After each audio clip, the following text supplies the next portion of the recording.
Introducción al Evangelio de Marcos. El Evangelio de Marcos no fue escrito por un discípulo directo de Jesús, pero sí fue escrito a base de la recopilación de los hechos contados por los discípulos de Jesús. Dichos hechos recopilados se cree que en su mayoría fue por relato de Pedro hacia Marcos. Antes de hablar acerca del Evangelio, hablaremos un poco del mismo Marcos. Marcos el Evangelista, o Juan Marcos, estuvo presente y es nombrado en algunas partes del Nuevo Testamento. Es mencionado en algunos viajes que Pablo hizo y es mencionado en algunas cartas a las iglesias que el mismo Pablo escribió. Durante estas menciones podemos darnos cuenta de varias cosas. Que Juan Marcos era hijo de María, que se menciona en Hechos 12:12, dueña de la casa en la que varios hermanos se unieron en oración por Pedro, que en esos momentos estaba en la cárcel. Otra cosa que podemos darnos cuenta es que Marcos era sobrino de Bernabé, que se menciona en Colosenses 4:10, y que acompaña a Pablo y a Bernabé en su primer viaje misionero, y muy probablemente haya sido la razón por la que Pablo y Bernabé se separan, ya que Marcos dejó los viajes misioneros por un momento. La razón no se sabe, y cuando éste quiere retomarlos, Bernabé quiere llevarlo, pero Pablo no quiere.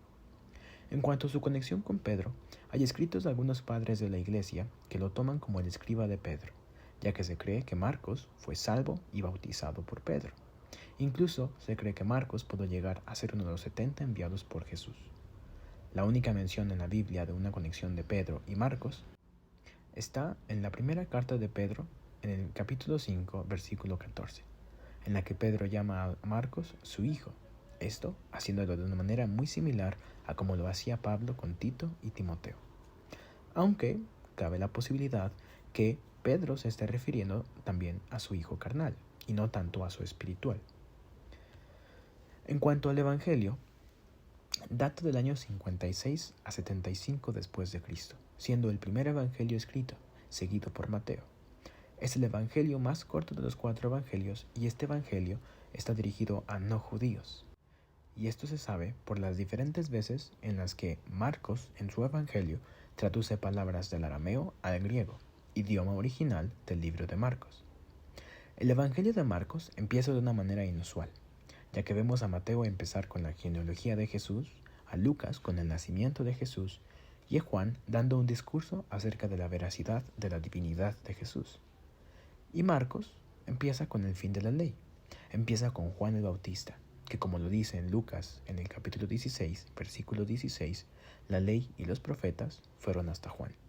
Esto no significa que Jesús no siguió la ley, sino que demuestra que a través de la ley ninguna carne se justificará, únicamente a través de Jesús. El Evangelio tiene un título, que lo encontramos en el versículo 1 del capítulo 1, Principio del Evangelio de Jesucristo, Hijo de Dios. Es un título muy atinado, ya que inmediatamente después es seguido por la profecía de Isaías y Juan el Bautista predicando el arrepentimiento y la venida del Salvador, y justo después de eso, el bautismo de Jesús. El título es así atinado porque Evangelio significa buenas nuevas, y Marcos empieza desde el principio de estas buenas nuevas.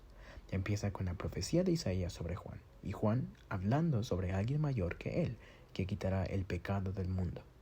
Y concluye el título con Hijo de Dios.